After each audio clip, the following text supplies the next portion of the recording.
you hate the thought of working past 55 or 60? Do you hate not being able to live the life you deserve today? Do you hate not knowing what your financial future looks like? It's time to stop doing what you hate. Here's your host, Mr. Harold Green. Hello, everyone. This is Harold Green here of Brightree Financial Group, and it is time to stop doing what you hate. Hopefully, you are having a great day. I am doing fine. Had an early day today, and I was dragging a little bit until I started recording the show, and then I'm feeling more energized. I'm feeling enthusiastic. I am excited to be sharing this show with you guys today. It is a very important show, one that people probably have thought of this topic, but they just really never, or they don't think it can happen to them. So the title of today's show is What to Do or How to Handle Inheritance Money or Large Sums of Money. And before I get into the show, I got to share with you guys a funny dream I had not too long ago. And I think it was last year, as a matter of fact. And in the dream, someone dropped off a bag of money at my house. And inside the bag was $50 million. That's right. $50 million. At first, I just kind of like sat there, and then I told my wife, hey, honey, we just inherited. I don't know where it came from. I don't even know if this is our money or not, or drug deal gone bad or like whatever. But we just got $50 million.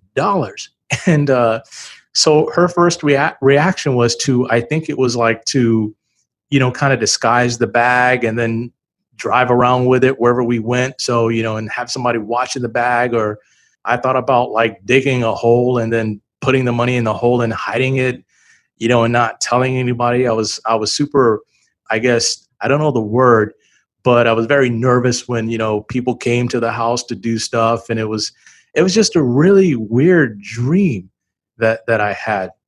And so I began to think, like if I came into $50 million, what would life be like for me? And, as I sat there, and I'm a big goals guy, a big forward thinking type of person. And to be honest with you guys, it wouldn't change anything that I do, really. I mean, I would, keep living the same way I live now.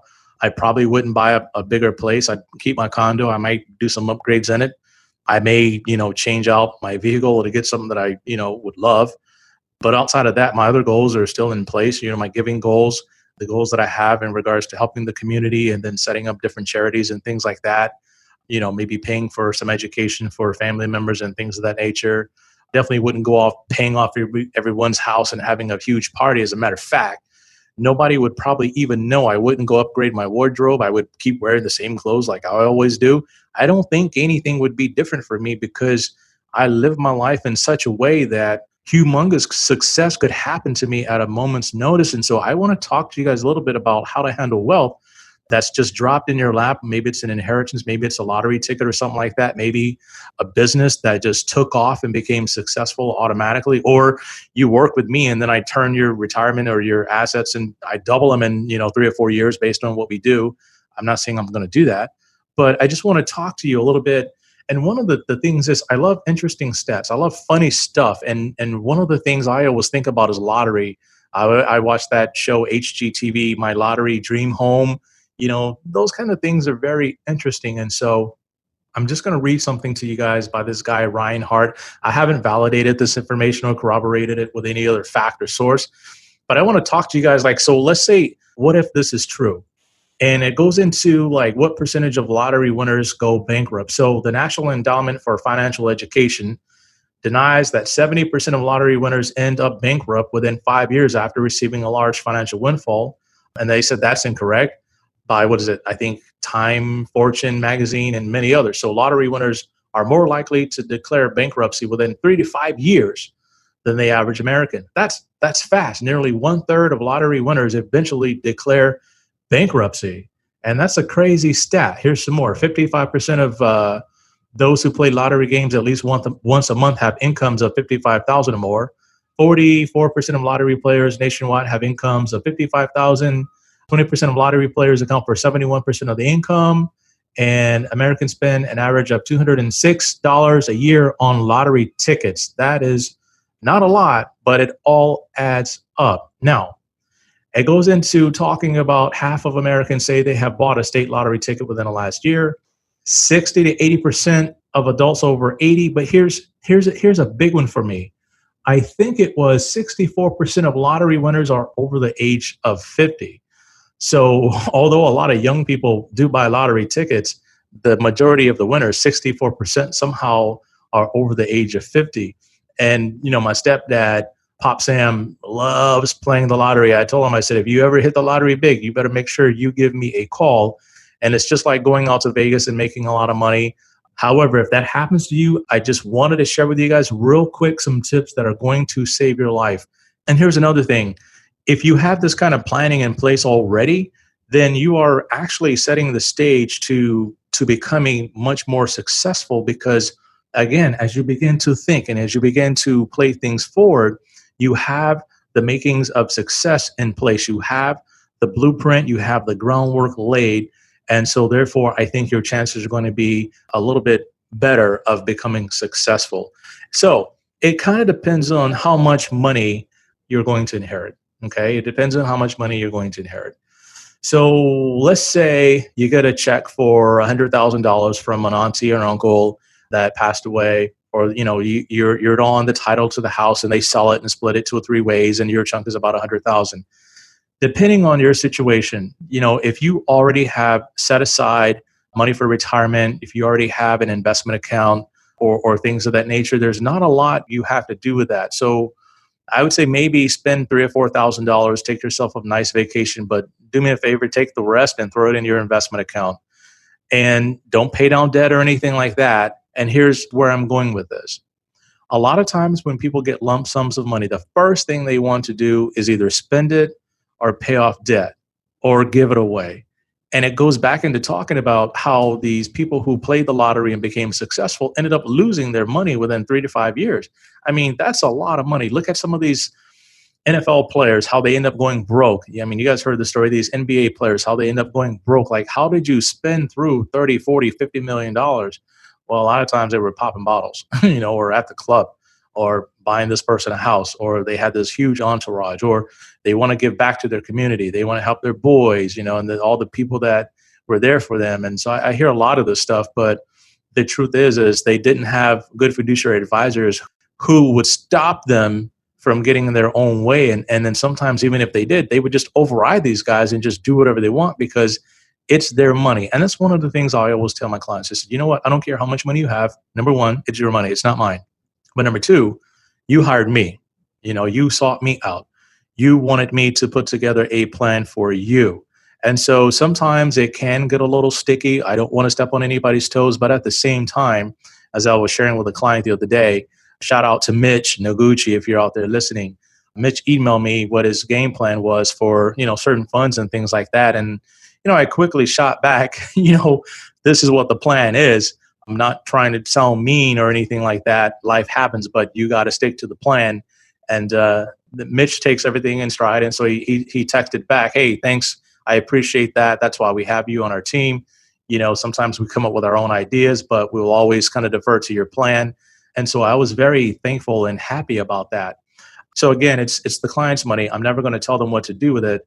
But again, if you do get a lump sum, one of the things you don't want to do is start paying off debt. You don't want to kill the goose that's giving out the golden eggs. And I tell clients that all the time. You burn money by paying down debt. And they'll say, well, yeah, I mean, I paid my house down, but again, your mortgage payment is still the same. It's not going to change. You're better off if you take that cash, invest it, and then use the interest from the investment to help pay the mortgage down. Eventually it'll be gone. But again, if you're buying great stocks with that portfolio, you're getting them now versus sticking it in the house, which is going to grow at about maybe 1 or 2% a year, if that. So again, $100,000 or less, that's my advice to you. That's what I would encourage you to do. Now let's get into a little bit more than that. 200,000 to maybe about $1 million. In this instance, you definitely want to start to put together a good team. You definitely want to have an estate planning attorney on your team and a fiduciary advisor and a CFP. And so you're probably already working with a tax professional. When you inherit that kind of money, hopefully the taxes have already been paid and you don't have to worry about paying the taxes on that. But if the taxes haven't been paid, you definitely want to go out there and hire a good CPA to help sort the situation out. So a good estate planning attorney, a fiduciary advisor / certified financial planner, and then a good CPA or a good tax professional who would be good at running numbers and crunching numbers and different things like that. And so with that being said, your fiduciary advisor, CFP can create a financial plan for you. They can communicate that financial plan with the estate planning attorney, because at that point, you definitely want to set up a trust, and then you want to start putting assets in that trust and funding the trust, and then beginning to understand how that works. And because the trust is an entity that it basically protects you from the outsiders of getting sued and different things like that. So anytime you come into a large sum of money, there's always situations that can be waiting for you that you just never thought about. And another rule of thumb, if you do inherit a lot of money, make sure you don't tell anybody. Try to keep that a secret, even with close friends. I mean, you want to keep this like on the hush, hush, hush, hush, down low, down low. You really don't want anybody knowing about it, outside of your therapist or your attorney or something like that. So that's my advice for $200,000 to $1 million. Now let's go into $1 million and above. And I've seen cases where people have inherited some large chunks of money, whether it be in buildings or whatever it might be, 3 million, 4 million, 5 million, 6 million, inheriting large assets and so on and so forth. And so when you inherit those types of assets, normally whoever you inherited them from, if they have that kind of money, they probably had a good estate planning attorney, they probably had a good CFP, they probably had a good CPA. And also on the team, you definitely want to make sure you hire a good insurance advisor, because you definitely want to make sure you have the right amounts of, or what I call liability insurance, or a great umbrella policy that, protects you from, basically you get into an accident and some attorney finds out, hey, this guy has assets, and they start digging around, and next thing you know, you're being sued for all kinds of stuff left and right. So you definitely want to make sure you have a great insurance advisor and you have the right amounts of coverage. And normally your fiduciary, your CFP would have someone that they work with as well who understands that, depending on the type of net worth that their current clientele have. And that's a very important thing. Also, you may want to look at hiring a CAP, a charitable advisor in philanthropy. And I have one of those designations. And basically what it is you get to set up different types of charities or whatnot. It could be charity, it could be some sort of other type of giving tool, where now you begin to take a portion of your assets and you put them into your foundation or your charity to begin doing some good work. And again, with that type of money, if it comes to you in cash, it's a different story. But if it comes to you in buildings, you're definitely going to have to understand how to handle that and how to manage those funds. That's a very important thing to take a look. Okay, the last one I want to talk about is if you are a business owner. Sometimes you can have a business that takes off overnight. And I think the same thing kind of applies. You definitely want to make sure you have the right team of people around you so that you don't treat your business like your personal piggy bank. I've seen cases where businesses have gone under because the business owner all of a sudden became successful. They didn't know the purpose for their wealth, and they began to spend their money like it was water, writing checks out of their business, not putting aside, not paying their taxes. And many people have been ruined because they didn't follow the proper protocol of inheriting or coming into large sums of money relatively quickly. So if you're out there and you've inherited some money here or there, or you know that you're going to inherit money, one of the things I talk to my clients about is I don't like surprises. And this one is a little touchy because sometimes you don't want to look money hungry to your family, like your mom and dad. You know they have assets they're going to distribute. But at the same time, I think it's very important that if you guys can have a dialogue, or you can talk to their advisors and find out if there's any potential tax bites coming down the road. And that's one of the things I do with my clients. I tell them, look, when you pass away, you're probably going to be worth, based on what we have right now, maybe $10 to $15 million. If that money is in the form of an investment account that's a non-IRA, then there's things we can do with that. But if the money is in the form of an IRA or 401k or some sort of government-sponsored program, the taxes are ramping up in there as the investment gains grow. And if we don't find a way to liquidate that, then you're going to be leaving behind a ticking time bomb to your kids. Of course, they can take it over a period of time, but if you plan and you strategize, the question is how much do you want going to the IRS and how much do you want going to the kids?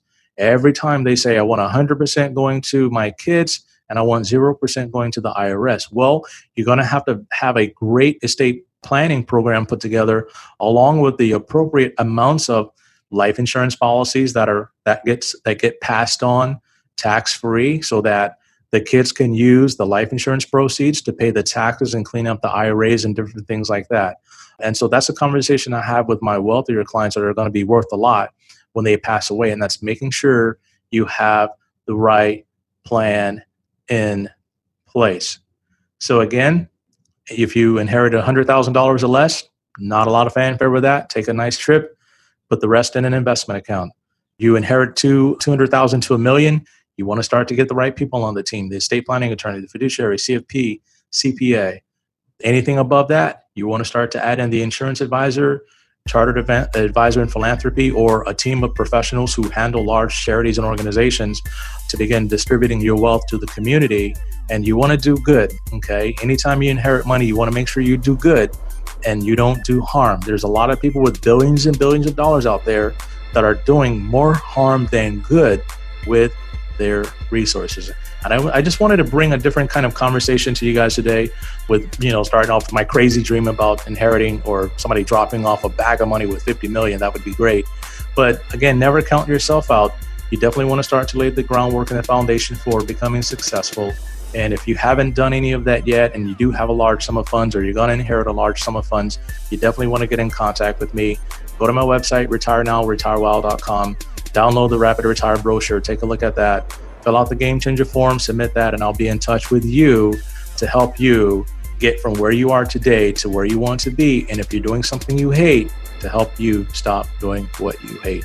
All right, until next time, 1, 2, 3, let's get it.